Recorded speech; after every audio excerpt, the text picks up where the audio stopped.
안녕하세요, 친구들. 자, 우리 친구들과 3단원 나눗셈 문제 해결력 키우기에서 같이 살펴보려고 합니다. 나는 나눗셈 잘할 수 있는데 하는 친구들도 있을 것 같아요. 근데 문제를 보고 전략적으로 해결해야 되는 그런 유형들이 있을 겁니다. 자, 식을 만들어 해결하기라고 나와 있는데요. 주어진 문제 상황과 제시된 조건을 식으로 나타내어 해결하는 전략이라고 하죠. 그래서요, 나눗셈 식이 그냥 있어서 내가 푸는 것 말고 직접 식을 세울 수 있어야 하는 그런 내용도 있습니다. 그러면 살펴볼게요. 문제 해결 전략. 각 조건별로 식을 만들어 봅니다. 식이 그냥 하나만 나오는 게 아닐 수도 있나 봐요. 그 다음에 어떤 수를 네모로 두고 주어진 조건에 맞게 식으로 나타내 봅니다. 어떤 문제가 나올지 잘 살펴보고 이 전략을 한번 잘 사용해 보도록 할게요. 먼저 은준의 반 남학생 12명과 여학생 15명이 달리기 시합을 하기 위해 모둠을 나누려고 합니다. 남학생은 4명씩 한 모둠으로, 여학생은 3명씩 한 모둠으로 나누면 모두 몇 모둠이 되는지 구하세요 라고 했어요. 선생님이 왜 문제를 읽으면서 남학생 이렇게 해서 화살표로 연결을 했을까? 남학생은 남학생대로, 여학생은 여학생대로 따로 이렇게 이해를 하면서 식을 세워야 돼요. 자, 그럼 각각 남학생의 모둠의 수 그리고 여학생의 그 모둠의 수를 알아야겠구나 라는 겁니다. 먼저 남학생 모둠 전체 12명 이것을 한 모둠에 있는 그 학생 수로 나눠서 나눗셈 식을 만들어낼 수가 있죠. 자, 그럼 12 나누기 4로 생각을 해보면 되는데요. 우리가 이렇게 나눗셈 식을 세워놓고 4 나누는 수 4의 단을 생각해보자. 그러면 4 곱하기 3은 12라고 하니까 나눗셈의 그 결과가 3이 나옵니다. 이게 바로 뭐죠? 모둠의 수죠. 그러니까 남학생은 세 모둠이 나오는구나 라는 거예요. 이제 여학생을 살펴보면 15명 3명씩, 15명을 3명씩. 자, 그러면 이렇게 15 나누기 3으로 식을 세워줄 수 있겠죠. 나누는 수가 3이다. 우리는 3의 단을 생각해보자. 그러면 3, 5, 15. 그러니까 3 곱하기 5로 생각을 할 수 있으니까 5가 바로 결과가 되고요. 여학생은 5 모둠입니다. 이제 어떻게 할까요? 여기에서 모두 몇 모둠이 되는지라고 했으니까 모두 몇 모둠이 되느냐라고 하는 건 남학생의 모둠과 여학생의 모둠의 수를 모두 더해주세요 라고 하는 거죠. 자, 그러면 3모둠, 5모둠 모두 더해보니까 8모둠이 된다라고 하는 거예요.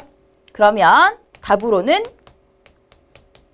8모둠을 써줄 수가 있겠죠. 그냥 나눗셈 식을 세워주는 거예요. 간단합니다. 그런데 이렇게 2가지로 나눠줘야 된다라는 거 친구들이 생각을 해보시면서 문제 유형을 잘 기억해 주세요. 자, 그러면 또 욕심을 내볼게요. 용석이네 반 학생들이 운동장에 줄을 지어 서 있습니다. 남학생은 20명이에요. 자, 남학생 20명이 한 줄에 4명씩 서 있고 여학생 18명은 한 줄에 3명씩 서 있습니다. 그러면 학생들은 모두 몇 줄로 서 있는지 구하세요. 남학생끼리, 여학생끼리 그 줄의 수를 생각해 볼 수가 있으니까 그걸 각각 구해주고 그 다음에 그 줄의 수를 더해줍니다. 모두라고 했으니까. 그럼 남학생 줄수는 남학생 20명 나누기 한 줄에 4명이라고 했으니까 나누는 수가 4가 되는 거죠. 20 나누기 4로 볼 수가 있습니다. 자, 그렇다면 나누는 수 4, 그러니까 4의 단을 생각했을 때 4 곱하기 5는 20. 5가 되는 거죠. 그러니까 5줄이에요. 여학생은 18명인데 한 줄에 3명씩 서 있습니다. 그러니까 18 나누기 3으로 3, 6, 18이죠. 6줄 볼 수가 있겠네요. 자, 이제 어떻게 할까요? 마지막으로. 학생들은 모두 몇 줄로 서 있는지 라고 했으니까 남학생과 여학생의 그 줄수를 모두 더해줍니다. 5와 6을 더해준 11. 11줄이 되겠네요. 그쵸? 자, 그러면 답으로는 이렇게 11줄 써주시면 되겠습니다. 자, 이 유형 딱 정리됐죠? 이제 나눗셈식을 어떻게 세워주면 되고 그 다음에 마지막 과정까지 요런 거야. 마지막 과정까지 전부 다 해결을 해주시면 돼요. 자, 이런 문제 유형도 잘 기억하세요. 어떤 수를 6으로 나누어야 할 것을 잘못하여 라고 합니다. 어떤 수. 아니, 어떤 수도 뭔지 모르겠는데 아니, 6으로 잘 나눠주면 좋을 걸 잘못 계산했대요. 그래서 9로 나누었더니 몫이 4가 되었습니다. 어떤 수를 9로 나눴더니 4가 됐습니다를 이렇게 묶어주세요. 어떤 수를 9로 나눴더니 4가 됐습니다. 그쵸? 자, 그런 다음에 바르게 계산한 값을 구하세요 라고 했으니까 첫 번째, 아니 어떤 수가 뭔지를 알아야 바르게 계산을 할 수도 있겠죠? 그러니까 어떤 수를 먼저 생각해 봅니다. 어떤 수, 나 이거 아직 몰라. 그럴 때는 간단하게 네모라고 생각을 해주세요. 이게 어떤 수예요? 자, 잘못해서 9로 나눴대요. 잘못했어요. 하지만 이걸로 우리는 어떤 수를 구해낼 수가 있어요.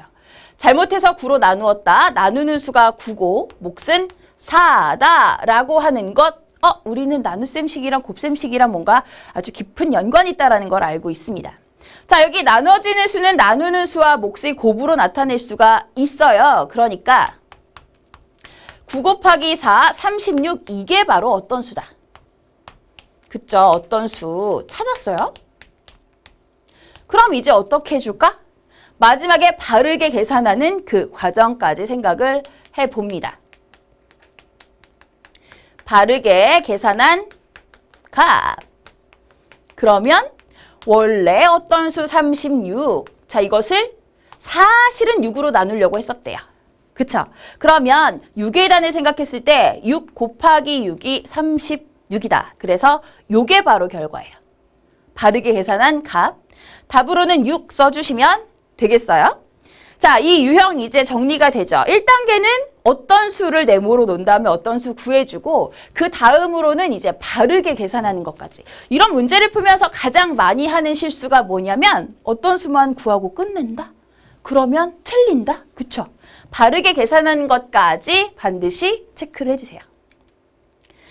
자, 그럼 볼게요. 2로 어떤 수를 나누었더니 몫이 9가 되었습니다. 그럼 어떤 수를 3으로 나눈 몫을 구하세요. 사실은 단계가 똑같아요. 말만 살짝 바꾼 거죠. 잘못 계산했는데요. 바르게 계산하세요. 요것만 없는 거지. 사실 이 첫 번째 내용에서 어떤 수 구해주는 거 똑같고요. 그 다음에 어떤 수를 3으로 나눠주는 거 두 번째 과정 똑같아요. 어떤 수는 아직 모르니까 내가 어떤 수를 네모라고 놓고 2로 어떤 수를 나누었대요. 이게 보통 식을 세워야지. 근데 식을 세우는 게 익숙하지 않은 친구들은 앞에 나와 있는 걸 왠지 막 앞에다 써야 될 것만 같아. 아니죠. 2로 나눈대요. 그러니까 나누는 수가 2입니다. 식을 먼저 잘 세워주는 것부터 해주셔야 돼요. 아, 어떤 수를 2로 나눠준다고 이거예요. 그쵸? 그랬더니 몫이 9가 되었다. 이렇게 해서 우리가 나눗셈식, 네모가 있는 나눗셈식을 이렇게 써보고 이제 어떤 수 네모를 구해봅니다. 나누는 수하고 몫을 곱해보니 2, 9, 18 이게 바로 어떤 수더라. 이제 어떻게 한다? 두 번째 과정 여기.